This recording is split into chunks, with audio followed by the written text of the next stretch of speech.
দেব versus Jeet, চলো দেখা যাক এদের মধ্যে কে বেস্ট। ফ্রেন্ড, তোমরা যারা জিতের ফ্যান আছো তোমরা লাইক করো, আর তোমরা যারা দেবের ফ্যান আছো তোমরা সাবস্ক্রাইব করো। তো আজকের লড়াই দেখাই যাক কার ফ্যান্স বেশি আছে, দেব নাকি জিৎ। একটা জিতের বাড়ি হচ্ছে কলকাতার কালীঘাটে, অন্যদিকে দেবের বাড়ি কেশপুরে। জিতের বয়স 47 বছর আর দেবের বয়স 43 বছর।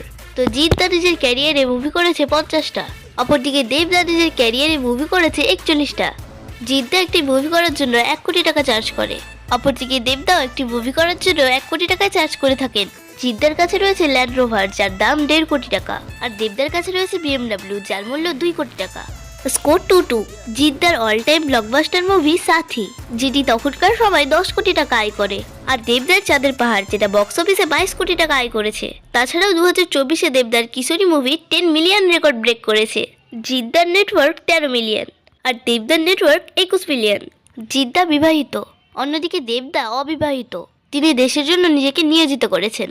Score 2-4। So the winner is Dev.